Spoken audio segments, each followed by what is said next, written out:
Mr. Trump, you're the leader of America now. You need to try to make America safe from the wrath of God, her chastisement over the wickedness that you all have been involved in since your inception. Since you are the last of the presidents, maybe, that has a chance on your watch to delay the judgment of God. You have a secret chamber in the White House, place where you can go to pray. But Mr. Trump, I really don't see you falling down on your knees. God has to knock you down on your knees because your arrogance, your false pride in the little money you have. Can I show you something from the Quran? All that a man hath of the wealth of the earth, if he had it in his hand and the like of it, they would gladly ransom it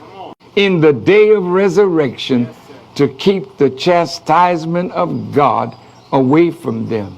Mr. Trump, you won't bow down on your own, but the scripture says every knee will bow and every tongue will be forced to confess. We say it in Arabic that there is no God but Allah, and you say it that Jesus Christ is Lord. Same thing. Bow down. These are master assassinators.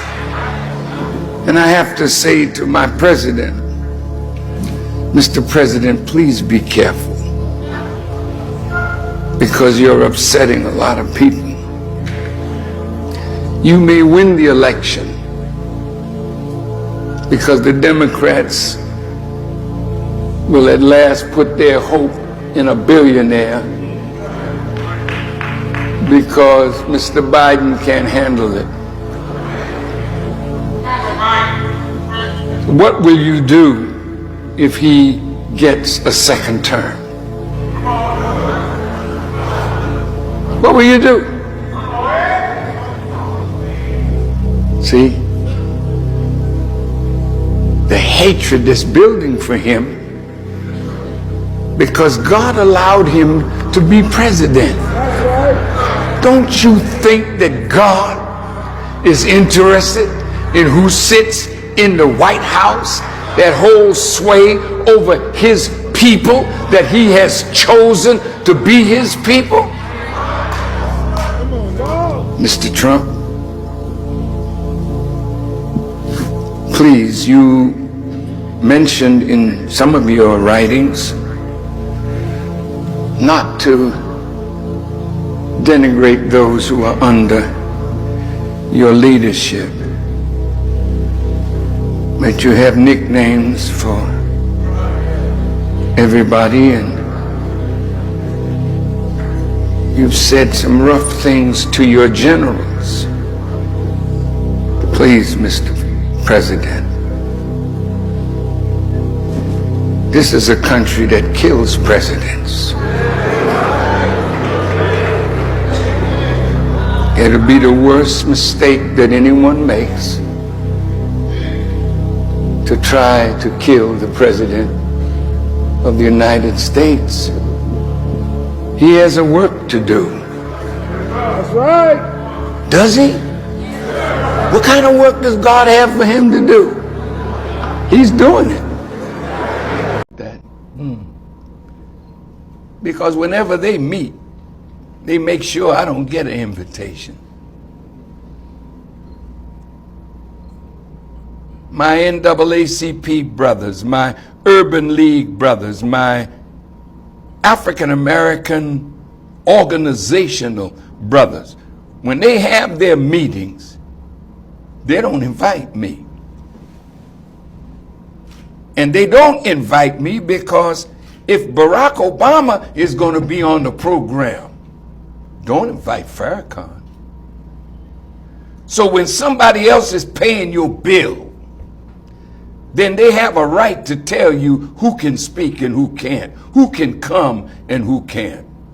Mayor Johnny Ford out of Alabama told me when they had the 50th anniversary of the March on Washington, 80-some leaders were on the phone with our brother from the Urban League, who was chairing the telephone conference. Mayor Johnny Ford told me that he spoke. He raised my name and the name of the Nation of Islam. And he was very passionate that you can't have a meeting like that and the brothers of the nation not be involved. They're a part of us. And Mayor Ford told me that our brother out of New Orleans said, well, thank you for your passionate speech. And they went right on. And I was never invited. We invited them. At the Million Man March, they opposed us in the beginning, not all. But when the crowd came, it was like bringing cockroaches out of the darkness, or rats out of their holes, because there were nearly 2 million men there.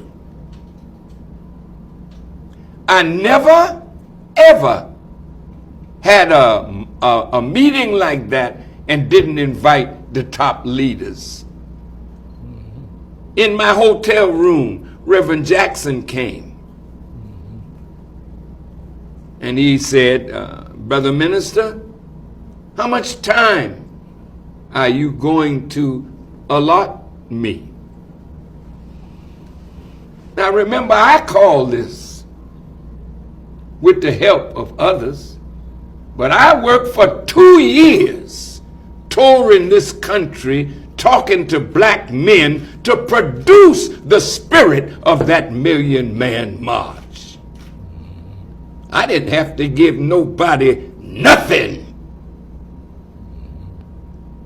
But when he asked me that question, I said, I can't limit you, Reverend Jackson, because I love him. I admire him. I thank God for the good that he and Reverend Al have done for our people. Speak until you finish what it is that you want to say. I know damn well none of them would say that to me. They don't want me on their programs, but they can come on ours. But this time, if you can't talk justice or else, stay home.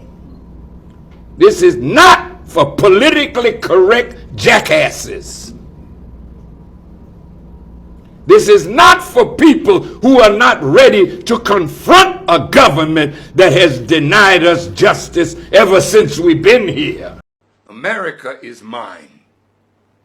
America is ours. Our sweat and our blood built America. How dare you say that we have no place there? How dare you say that we cannot criticize your evil and point it out to you? I am more of a patriot than most of you who bow down to evil, and it is only truth that will make America better. And I speak that truth, and I will be back in America to speak it again.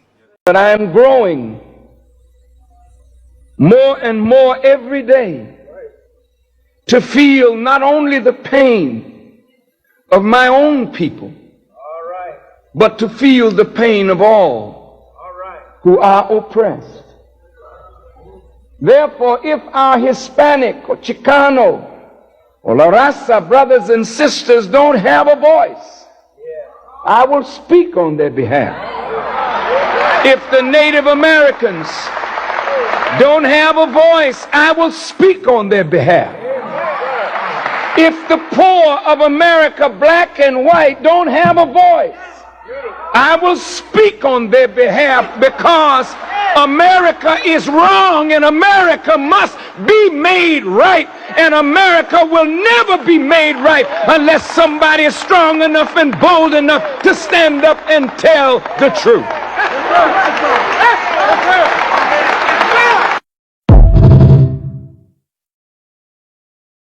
If the white male is gonna rule, then he must crush the black male. Yeah. White male, you are wrong. Yeah.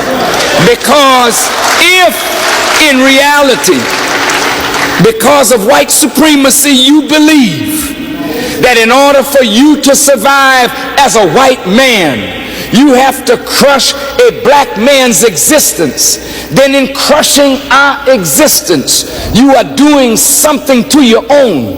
Because ultimately, no power on earth, No power, for any long period of time can keep any man from attaining what God himself has willed for that man. Yeah.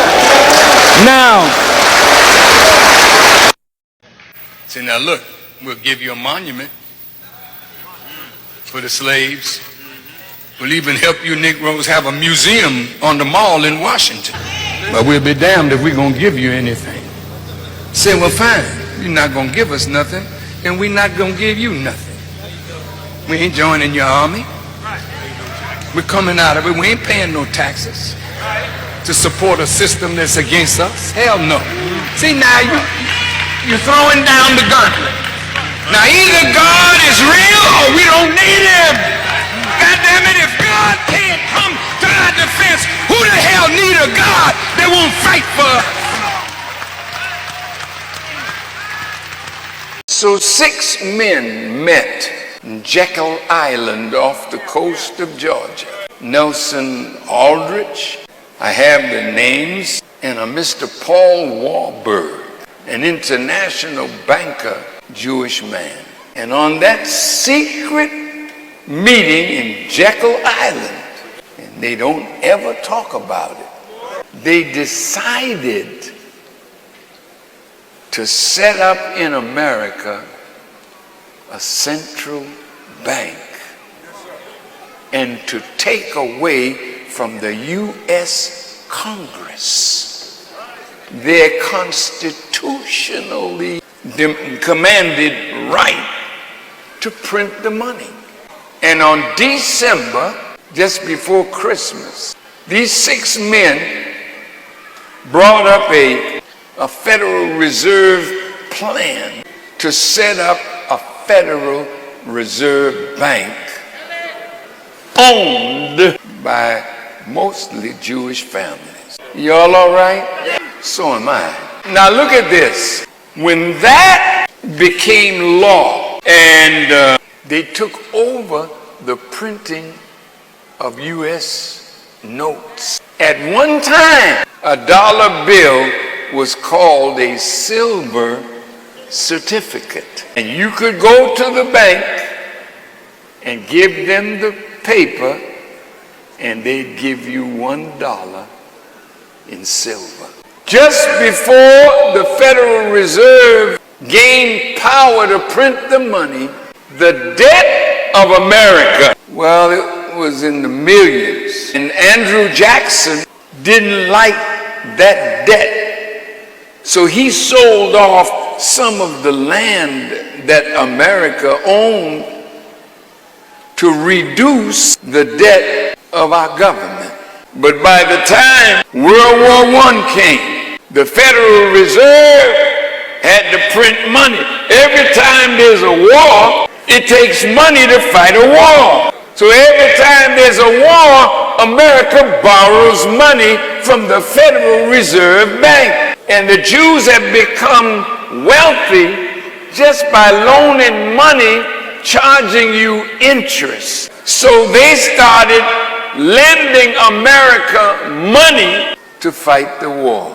When America joined the war, the First World War, they had to borrow money to turn their factories into producers of armament for the fighters. So the debt went from 29 billion. Now it's up a little over 100 billion. Every war they fought, they borrowed money. Let me show you just how they've destroyed the Constitution of the United States. And Mr. Nixon could not do anything to break the stranglehold on America. Damn. Do you know how much America owes now? $31.5 trillion. And if they count Medicare and other Social Security programs, America owes almost $180 trillion. Now, how many of you have debt that you can't pay? Please don't, oh God. I didn't want you to raise your hand, but... Guys, I know you do love Louis Farrakhan. That is a black nationalist, actually, activist. And in today's video, we are going to talk about his views on American politics and leadership.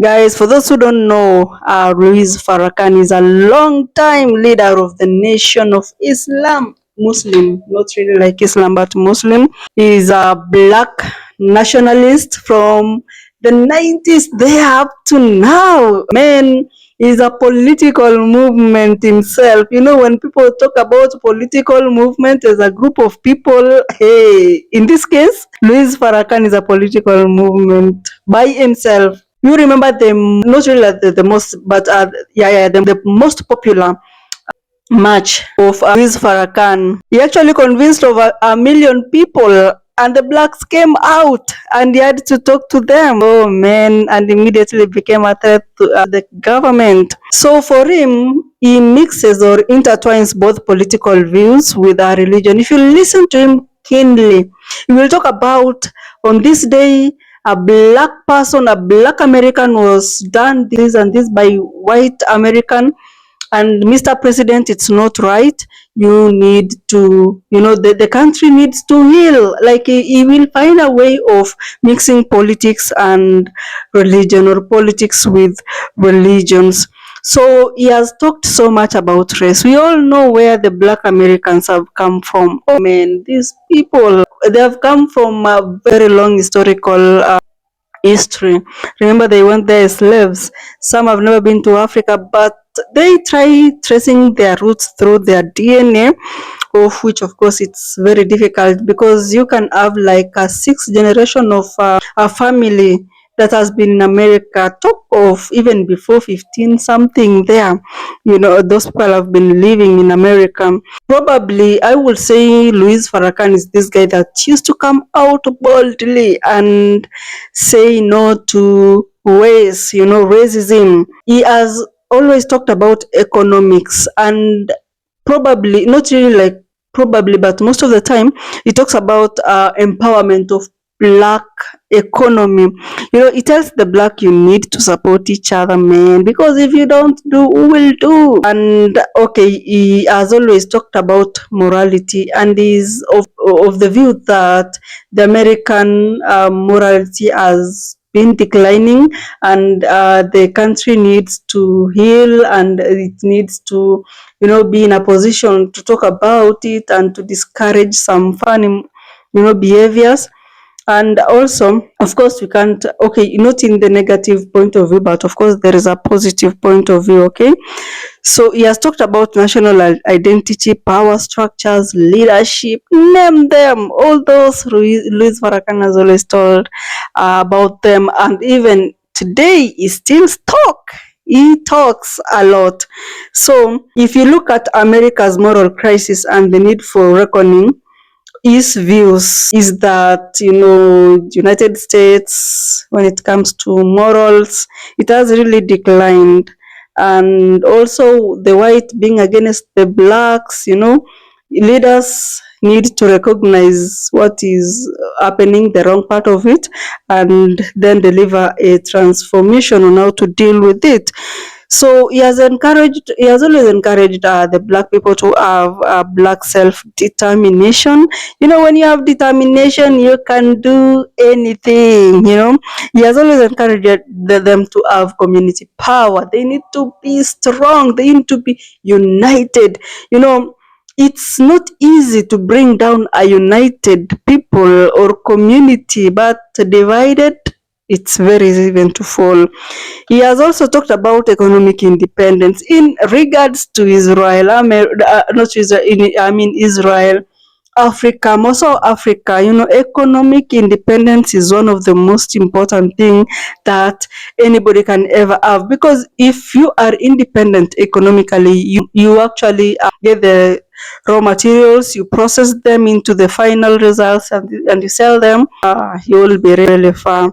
So on leadership matters, Louis Farrakhan has always emphasized on morals, courageousness, community-oriented leadership, and he prefers all these three rather than a mere electoral victory or image. So, my good people, as you can see, leadership matters a lot in Louis Farrakhan's point of view. And if you look at the power structures, he was like, these power structures must be challenged. If they are not challenged, then they are not going to notice where they are weak at. If it's like a government without an opposition, if they are not, if there is no opposition, then they can do anything. And in fact, even in Kenya, that's what is happening now. We don't have an opposition, hence the government can actually do whatever they want, because they know nobody will come and shout and highlight what is happening in sad states of affairs. So it's like politics is not just about votes, it's about who controls the economy, the media, the culture, and of course so many other things. When you speak about, or when we try to discuss about the race, this race, and you remember, even racism itself, it still exists in so many parts of the world. And it's like race has actually remained a fundamental dimension, and it stresses that for American leaderships to be legitimate, it must grapple with racial justice, history of oppression, economics, and identity. So I want us to talk about the intersection of religions, ethics, and politics, because Louis Farrakhan mixes moral spiritual imperatives with political analysis. So to him, it suggests a view that leadership is not just technocratic, but also ethical. Man, I hope you've always listened to Louis Farrakhan. Is a very educative person. You learn, even if you listen 1 minute of his video, already you've learned so much that nobody else could have ever told you. If we talk about controversy, he believes that controversy complicates legacy. So his influence is undeniably in certain communities, the black people, but his bigotry and extremist rhetorics, of course, raises questions. He'll just be framed as anti-white, anti-what. Anyway, my good people, that's it for today. I'll see you in the next video, and I love you to the moon and